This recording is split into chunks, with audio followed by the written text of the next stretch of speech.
प्रभू येशू ख्रिस्ताच्या मधुर नावात आपणा सर्वांस सलाम. उपासना कार्यक्रमामध्ये आपले हार्दिक स्वागत. प्रियानो, आपण पाहत होतो की कसे मनुष्याला बदलण्याची आवश्यकता आहे. परिवर्तन होणे गरजेचे आहे.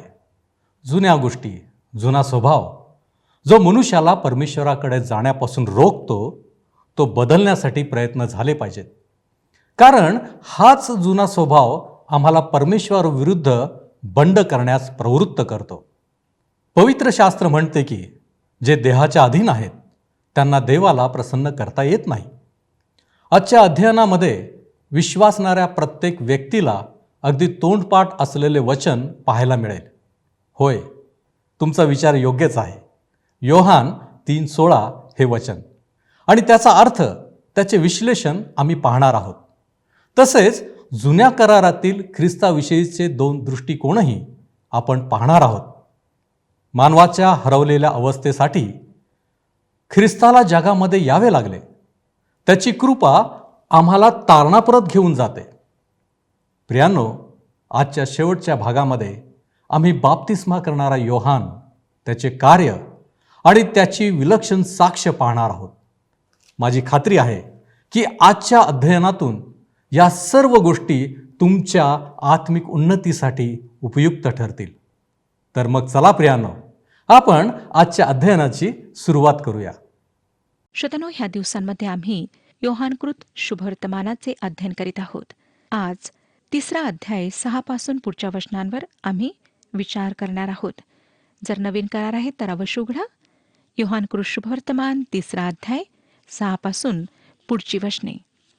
आम्ही पाहिलं होतं श्रोत्यांनो की रात्रीच्या वेळी पुरुषांचा अधिकारी निकोदेम येशूकडे येतो.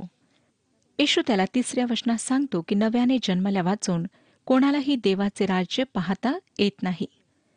आणि निकोदेम हे ऐकून फार गोंधळात पडतो. तो म्हणतो की म्हातारा झालेला मनुष्य कसा जन्म घेऊ शकेल? त्याला मातेच्या उदरात दुसऱ्यांदा जाणे व जन्म घेणे शक्य होईल काय? परंतु येशू त्याला उत्तर देतो की पाण्यापासून व आत्म्यापासून जन्म घेतल्या वाचून कोणीही देवाच्या राज्यात प्रवेश करू शकत नाही. आता 6वं वचन सांगतं, देहापासून जन्मलेले देह आहे आणि आत्म्यापासून जन्मलेले आत्मा आहे. परमेश्वर ह्या ठिकाणी देह अर्थात जुना स्वभाव जो तुमच्या आणि माझ्यामध्ये आहे तो बदलण्याविषयी बोलत नाही. वास्तविकता तर ही आहे श्रोत्यानो की तो स्वभाव बदलू शकत नाही. देवाच्या वचनात त्याविषयी बरेच काही सांगण्यात आले आहे. जुना स्वभाव देवाशी नेहमीच द्वंद्व करतो, बंड करतो. शारीरिक मन नेहमीच देवाच्या विरुद्धात राहते. रोमकरासपत्र 8वा अध्याय 7 आणि 8 वचने पहा काय सांगतात. रोमकरासपत्र 8वा अध्याय 7 आणि 8 वचने. कारण देह स्वभावाचे चिंतन हे देवाबरोबर वैर आहे. ते देवाच्या नियमशास्त्राच्या अधीन नाही आणि त्याला तसे होता येत नाही. जे देहाच्या अधीन आहेत त्यांना देवाला प्रसन्न करिता येत नाही. देवाचा आमच्या जुन्या स्वभावाला बदलण्याचा, त्यामध्ये काही कमी करण्याचा किंवा वाढवण्याचा विचार नाही. तो जुना स्वभाव आमच्यासोबत कबरेत जाईल आणि जर कबरेत जाण्यापूर्वी प्रभू येशू आम्हाला घेण्याकरिता आला तर आम्ही एका निमिषार्धात बदलून जाऊ. अर्थात आम्हाला त्या जुन्या स्वभावापासून सुटका मिळेल. हा स्वभाव देवाप्रती आज्ञाधारी होऊ शकत नाही. अर्थात जे शरीरापासून आहे ते शारीरिकच राहणार. हे स्वयंसिद्ध तत्व आहे. देहाला वाचवण्याचा परमेश्वराचा मुळीच उद्देश नाही. हा जुना स्वभाव नवीन स्वभावाद्वारे बदलला गेला पाहिजे. आत्मिक जन्म आवश्यक आहे जेणेकरून तुम्हाला व मला नवीन स्वभाव मिळावा. आता लक्षात घ्या श्रोत्यांनो की निकोदेम जो यहूद्यांचा पुढारी होता तो ह्या मुखवट्यामागे लपलेला होता. तो मुखवटा आता त्याचा दूर होत आहे. 3रा अध्याय 7 आणि 8 वचने सांगतात, तुम्हाला नव्याने जन्मले पाहिजे असे मी तुम्हाला सांगितले म्हणून आश्चर्य मानू नका. वारा पाहिजे तिकडे वाहतो आणि त्याचा आवाज तुम्ही ऐकता, तरी तो कोठून येतो व कोठे जातो हे तुम्हाला कळत नाही. जो कोणी आत्म्यापासून जन्मलेला आहे त्याचे असेच आहे. येशू सांगत आहे की हवा कोठून येते व कोठे जाते हे आपण सांगू शकत नाही.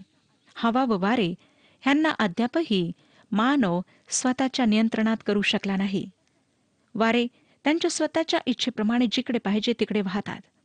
आम्ही त्यांना रोखू शकत नाही आम्ही त्यांचा रास्ता बदलू शकतो. जेव्हा भयंकर वादळ येते तेव्हा आमच्यापैकी कोणीच काहीच करू शकत नाही. जरी श्रोत्यानो आम्ही वाऱ्याला नियंत्रणात करू शकत नाही, तरी जेव्हा तो वाहतो तेव्हा आम्ही मात्र सांगू शकतो की वारा वाहत आहे.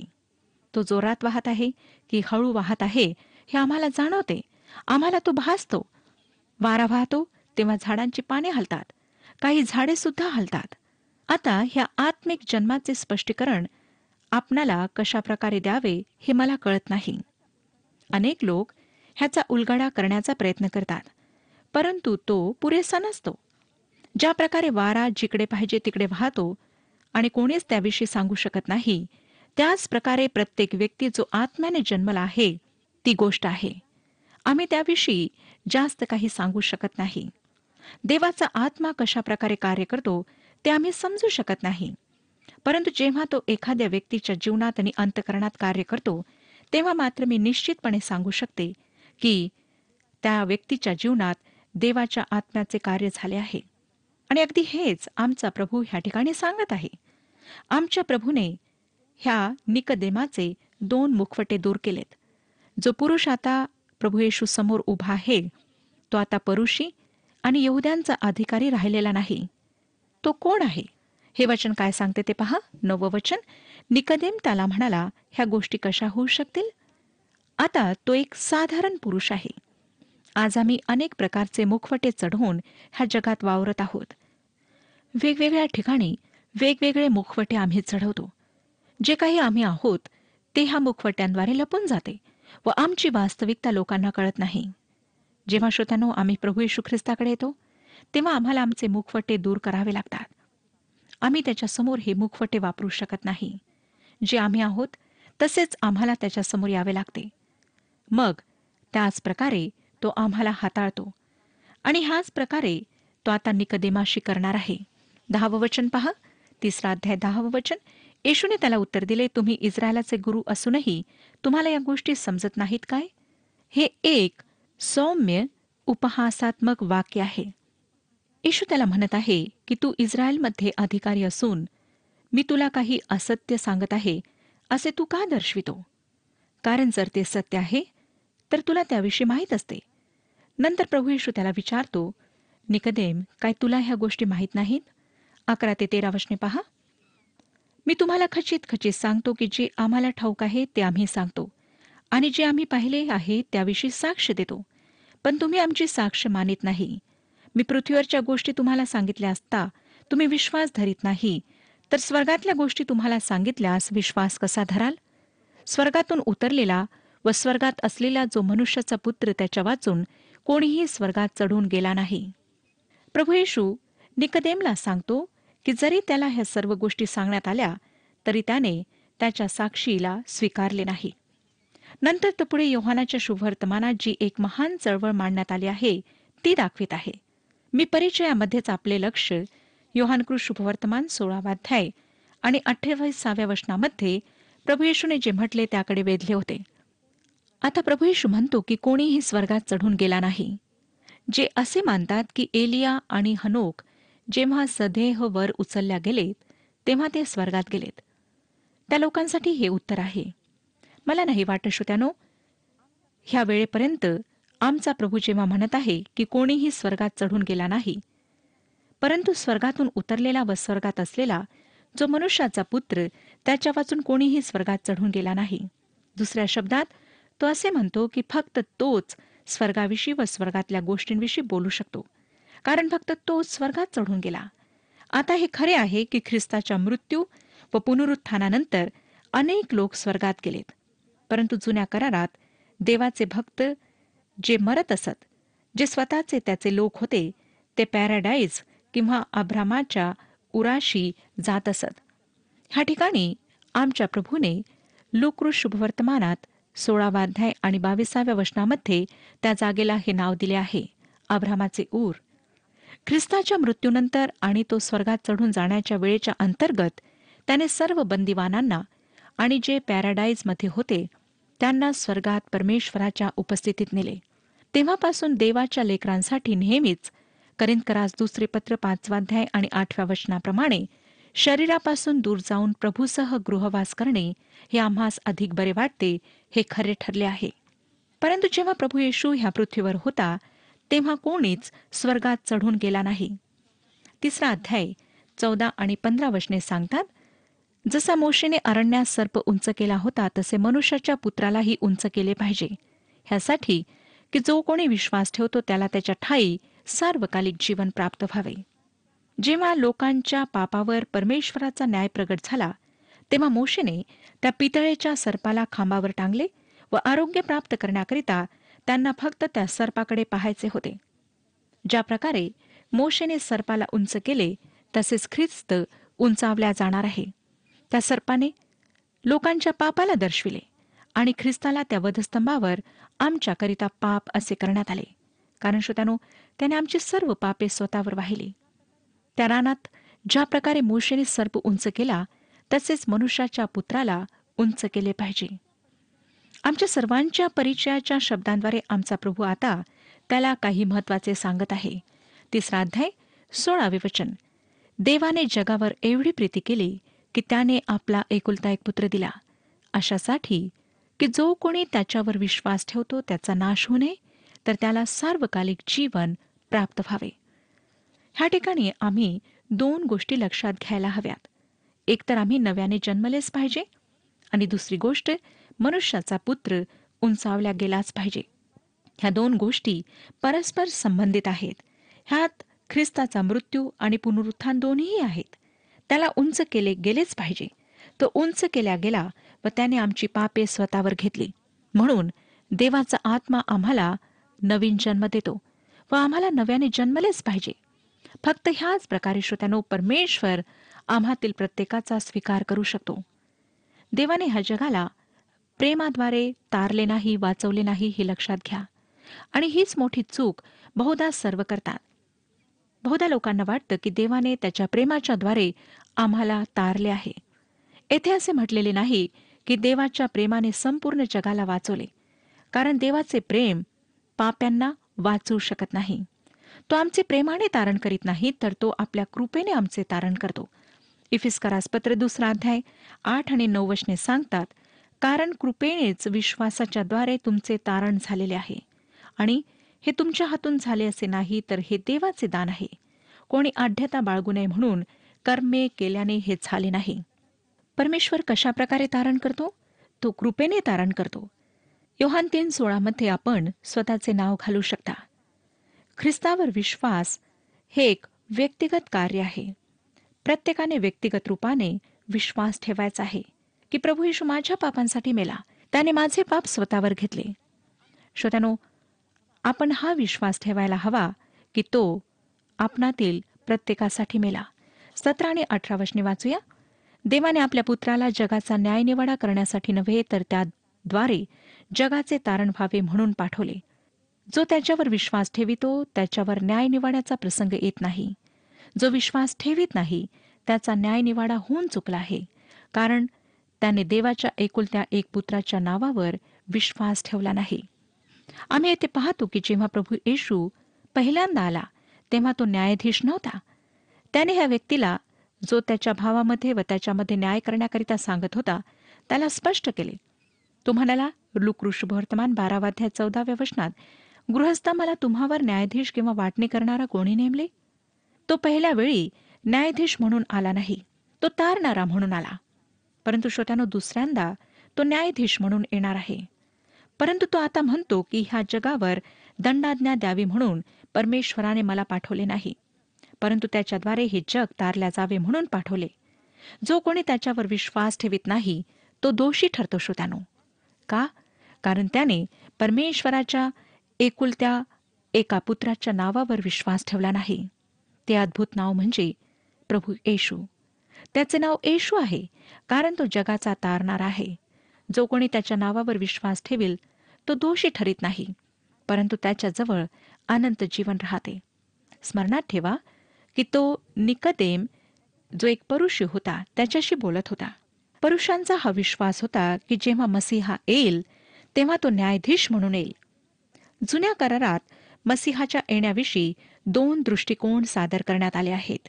एक तारणारा म्हणून त्याचे येणे, मरण्याकरिता येणे, खंडणी भरून देण्याकरिता येणे, आणि दुसरे न्यायाधीश म्हणून येणे. जुन्या करारात हा दृष्टिकोन देण्यात आलेला आहे, म्हणून मसीहा हा न्यायाधीश म्हणून येईल ह्यासाठी हे लोक स्तोत्रसंहिता 2 अध्याय 9 वचन, ज्यात लिहिले आहे की लोहदंडाने तू त्यास फोडून काढीशील, कुंभाराच्या मडक्यासारखा त्यांचा चुराडा करशील. आणि दानिएलाचे पुस्तक 7 अध्याय 13 आणि 14 वचने हे कारण म्हणून देत असत. दानिएलाचे पुस्तक 7 अध्याय 13 आणि 14 वचने, तेव्हा मी रात्रीच्या दृष्टांतात पाहिले, तो आकाशातील मेघांवर आरूढ होऊन मानव पुत्रासारखा कोणी आला. तो त्या पुराण पुरुषाकडे आला व त्यास त्यांनी त्याच्याजवळ नेले. सर्व लोक, सर्व राष्ट्रे व सर्व भाषा बोलणारे लोक यांनी त्याची सेवा करावी म्हणून त्यास प्रभुत्व, वैभव व राज्यही दिले. त्याचे प्रभुत्व अक्षय व अढळ आहे, त्याचे राज्य अविनाशी आहे. स्तोत्रसंहिता 45 तो धार्मिकतेने ह्या जगावर राज्य करील ह्याविषयी सांगते. यशायाचे पुस्तक 11 अध्याय आणि 42 अध्याय त्याच्या धार्मिकतेने न्याय करण्याविषयी सांगतात. प्रभू येशू ख्रिस्त निकदेमाला हे स्पष्ट करीत आहे की देवाने त्याच्या पुत्राला ह्यावेळी जगाचा न्याय करण्याकरिता पाठवले नाही, परंतु त्याच्याद्वारे हे जग तारल्या जावे ह्याकरिता पाठवले आहे. जग हा ग्रीकमधील कॉस्मॉस हा शब्द आहे. देवाची ही तारण्याची योजना संपूर्ण जगासाठी आहे. तो दोषी ठरविण्याकरिता किंवा न्याय करण्याकरिता पहिल्यांदा आला नाही, तर ह्या जगाला तारण्यासाठी आला. श्रोत्यानो, जे ख्रिस्तामध्ये आहेत त्यांना दंडाज्ञा नाही. जे ख्रिस्तात नाहीत त्यांना आधीच दोषी ठरविण्यात आले आहे. हे जग पापामध्ये हरवलेले आहे. तुम्ही आणि मी अशा जगामध्ये राहत आहोत जी हरवलेले आहे. मानव आधीच हरवलेल्या अवस्थेत आहे. तो आधीच कैदेत असून आपल्या मृत्यूदंडाची वाट पाहत आहे. परंतु प्रभू येशूचे शुभवर्तमान त्याला सांगते की त्याला त्याच्या पापांची क्षमा देण्यात आली आहे. मुद्दा हा आहे श्रोत्यानो, की काय आपण ही क्षमा स्वीकारण्याकरिता तयार आहात? हे किती विलक्षण रीतीने स्पष्ट करण्यात आले आहे की जे हरवलेले आहेत त्यांच्यासाठी शुभवर्तमान आहे. 19 ते 21 वचने पहा. निवाडा हाच आहे की जगात प्रकाश आला आहे आणि मनुष्यांनी प्रकाशापेक्षा अंधाराची आवड धरली, कारण त्यांची कृत्ये दुष्ट होती. कारण जो कोणी वाईट कृत्य करीतो तो प्रकाशाचा द्वेष करीतो आणि आपली कृत्ये उघडकीस येऊ नयेत म्हणून प्रकाशाकडे येत नाही. परंतु जो सत्य आचरितो तो प्रकाशाकडे येतो, ह्यासाठी की आपली कृत्ये देवाच्या ठायी केलेली आहेत हे उघड व्हावे. हा जगाचा न्याय आहे. ज्या दिवशी ह्या जगाने येशूला वधस्तंभावर खेले त्या दिवशी ह्या जगाने निर्णय घेतला. आता ह्याचा न्याय परमेश्वराद्वारे होणार आहे. दंडाज्ञा न्याय ह्यासाठी की प्रकाश ह्या जगात आला, परंतु मानवाने जो स्वभावताच दुष्ट आहे त्याने अंधकारावर अधिक प्रेम केले. जेव्हा खोलीत प्रकाश पसरतो श्रोत्यानो, तेव्हा उंदीर नेहमीच अंधाऱ्या कोपऱ्यात जाऊन लपण्याचा प्रयत्न करतो. फक्त जे लोक ख्रिस्ताकडे येतात त्यांना प्रकाश हवासा वाटतो. लक्षात घ्या की ह्या वचनात आमचा प्रभू अनेक गोष्टी नकारात्मक दृष्टिकोनातून सांगत आहे. तो म्हणतो की जो कोणी वाईट कृत्य करीतो तो प्रकाशाचा द्वेष करीतो आणि आपली कृत्ये उघडकीस येऊ नयेत म्हणून प्रकाशाकडे येत नाही. आम्ही सकारात्मक विचारात शक्ती आहे ह्याविषयी बरेच ऐकतो, परंतु माझ्यावर विश्वास ठेवा की नकारात्मक विचारात व नकारात्मक बोलण्यात बरीच शक्ती असते. त्याने अजून काय म्हटले पहा. मार्क शुभवर्तमान 2 अध्याय आणि 17 वचनात, मी नीतिमानास नव्हे तर पाप्यास बोलावयास आलो आहे, कारण मनुष्याचा पुत्रही सेवा करून घ्यावयास नाही तर सेवा करावयास व पुष्कळांच्या मुक्तीसाठी आपला जीव खंडणी म्हणून अर्पण करावयास आला आहे. जो कोणी जे काही वाईट आहे ते करतो तो प्रकाशाचा द्वेष करतो. प्रकाश व सत्य एकाच प्रकारे वापरण्यात आले आहे. जो खरेपणाने वागतो तो प्रकाशात चालतो. चूक किंवा अपराध आणि अंधकार हे नेहमी प्रकाश आणि सत्याच्या विरोधात असतात. ह्याद्वारे निकदेमाशी त्याची मुलाखत आता समाप्त होते. 22 ते 24 वचने पहा काय सांगतात. ह्यानंतर येशू आणि त्याचे शिष्य यहुदिया प्रांतात आले आणि तेथे त्यांच्याबरोबर राहून तो बप्तिस्मा करीत होता. योहानही शालिमा जवळचे एनोन येथे बप्तिस्मा करीत होता, कारण तेथे पाणी मुबलक होते आणि लोक येऊन बप्तिस्मा घेत असत, कारण योहान तोपर्यंत कैदेत पडला नव्हता. ह्या वेळेपर्यंत योहान प्रचार करीत आहे की स्वर्गाचे राज्य जवळ आले आहे. प्रभू येशूवर परीक्षा आल्यानंतर योहानाला तुरुंगात टाकण्यात आले असे दुसरे शुभवर्तमान आम्हाला सांगतात. 25 आणि 26 वचन पहा. मग योहानाच्या शिष्यांचा एका यहुद्याबरोबर शुद्धीकरणाविषयी वादविवाद झाला. ती योहानाकडे येऊन त्याला म्हणाले, गुरुजी पहा, यार्देनीच्या पलीकडे जो आपल्याबरोबर होता, ज्याच्याविषयी आपण साक्ष दिले आहे, तो बप्तिस्मा करीतो आणि सर्व लोक त्याच्याकडे जातात. हे फार मनोवेधक विधान आहे श्रोत्यानो. योहानाचे शिष्य, माझा असा समज आहे की प्रभू येशूची ईर्ष्या करू लागले होते. ते सल्ला देतात की त्याने येशूचे नाव आता उल्लेख होऊ नये. ते म्हणतात की योहानाने त्याची साक्ष देऊ नये, कारण सर्व त्याच्या मागे जात आहेत. त्यांना वाटतं की योहानाचे सर्व शिष्य आता त्याला सोडून जातील. परंतु आता योहान एक फार स्पष्ट विधान करीत आहे. योहानामध्ये ईर्ष्या करणारा स्वभाव मुळीच नव्हता. 30व्या वचनात तो म्हणतो, त्याची वृद्धी व्हावी व माझा ऱ्हास व्हावा हे अवश्य आहे. योहान जुन्या करारातील संदेष्टांमध्ये शेवटला संदेष्ट आहे. तो मंडळीत नाही हे तो अगदी स्पष्ट करतो. मग योहान कोण आहे? तो वराचा मित्र आहे. तो कोकऱ्याच्या विवाहाच्या मेजवानीमध्ये उपस्थित राहील, पण तो कोणत्याही प्रकारे मंडळीचा भाग नाही. तो जुन्या करारातील संदेष्टांपैकी शेवटला आहे, जो जुन्या करारातून निघून नवीन कराराच्या पानांवर मसीहाच्या येण्याची घोषणा करताना आम्हाला आढळतो. आता योहानाची सेवा संपत आहे. तो चांगल्या प्रकारे स्पष्ट करतो की ख्रिस्त वरच्या दर्जाचा आहे व येशू संबंधाने ही विलक्षण साक्ष योहान त्याच्या शिष्यांना देतो. 36वं वचन सांगतं की जो पुत्रावर विश्वास ठेवतो त्याला सार्वकालिक जीवन प्राप्त झाले आहे. श्रोत्यानो, हे सार्वकालिक जीवन आपण सुद्धा प्राप्त करू शकता. हे आपणाकरिता आहे. परमेश्वर आपणा सर्वांस आशीर्वाद देऊ. प्रभूची स्तुती असो. प्रियानो, माझी खात्री आहे की आजचे अध्ययन आपणास आवडले असेल. परमेश्वराला प्रत्येक गोष्ट शक्य आहे, मनुष्याचे मात्र तसे नाही. आम्ही विचार करतो, कल्पना करतो, आमच्या जीवनातील गोष्टी एका विशिष्ट पद्धतीने घडाव्या अशी आपली इच्छा असते, परंतु तसे मात्र घडत नाही. पण जर आम्ही बदललो, ख्रिस्ताला जाणले, ओळखले, तर नक्कीच आमच्यासाठी प्रत्येक गोष्ट देवाच्या कृपेनं अतिशय आशीर्वादित होईल. आमच्यामध्ये बदल, परिवर्तन घडण्यासाठी ज्या जिवंत देवाचे साहाय्य घेणे खूप आवश्यक आहे. प्रियानो, ख्रिस्ताचे या जगामध्ये येणे काही योगायोग नव्हता. ती तर एक परिपूर्ण योजना होती, देवाने तयार केलेली, ख्रिस्ताच्या द्वारे परिपूर्ण झालेली ही योजना आहे. आम्हाला केवळ त्याच्यावर विश्वास ठेवायचा आहे, त्याला स्वीकारायचे आहे, त्याच्या विश्वासात दृढ राहायचं आहे आणि अगदी शेवटपर्यंत त्या विश्वासामध्येच टिकून राहायचे आहे. प्रियानो, आज तुम्ही कोणत्या प्रकारे या गोष्टीला सामोरे जाणार आहात? काय आम्ही अजूनही मुखवटे धारण करीतच बसणार आहोत काय? आम्हाला मागे फिरण्याची आवश्यकता आहे. ख्रिस्त आजही स्वीकार करायला तयार आहे. निश्चय करा की आम्ही देवाविरुद्ध बंड करणार नाही, तर आमचा जुना स्वभाव टाकून देऊन नवीन स्वभाव धारण करण्याचा प्रयत्न करू. आपण प्रार्थना करू.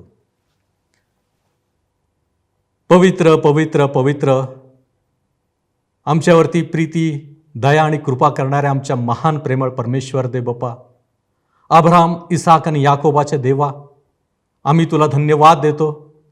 आज जे वचन तू आमच्या समोर ठेवलेलं आहेस आणि विशेष करून जे वचन आम्ही लहानपणापासून अगदी तोंडपाठ करतो, त्या वचनाचं विश्लेषण तू आज आमच्या समोर ठेवलेलं आहेस. आम्ही तुझ्या नावाला धन्यवाद देतो. होय प्रभूजी, तू कोण आहेस हे आम्ही जाणावं, हे ओळखावं ही तुझी इच्छा आहे. कारण तुझ्या पवित्र आणि अमूल्य रक्ताच्या द्वारे तू आम्हाला खंडून विकत घेतलेला आहेस. आम्ही हे विसरू नये. आणि म्हणूनच प्रभूजी, आज आम्ही तुझ्या चरणापाशी येत आहोत. आमच्यातलं जुनं सर्व तू काढून टाक. आमच्यामध्ये नवीन स्वभाव दे, जो तुला ओळखेल, तुझ्यावरती विश्वास ठेवेल आणि तुझ्यामध्ये दृढतेने राहील. होय प्रभूजी, आज आम्ही तुझ्या चरणापाशी आलेलो असताना आज आम्ही विशेष करून सर्व आजारांसाठी प्रार्थना करतो. तुझी कृपा त्यांना तू दे. तुझं वचन म्हणतं की त्याच बसलेल्या फटक्यांच्या द्वारे आम्हास आरोग्य प्राप्त झालं आहे. आणि म्हणून प्रभूजी आम्ही या प्रत्येकासाठी विनंती करतो. होय प्रभूजी, आमच्या शरीरामध्ये अनेक अवयव आहेत आणि या प्रत्येक अवयवाला कोणता ना कोणता तरी आजार होत असतो.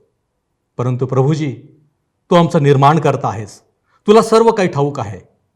तू शब्द मात्र बोलतोस आणि तसं घडून येतं. प्रभूजी, आम्ही तुला विनंती करतो, तू शब्द मात्र बोल. तू केवळ स्पर्श कर आणि प्रभूजी या सर्व आजारांना तू बरं कर. प्रभूजी, आम्ही तुझ्या नावाला धन्यवाद देतो, कारण तुझी कृपा आमच्यासाठी विपुल अशी आहे.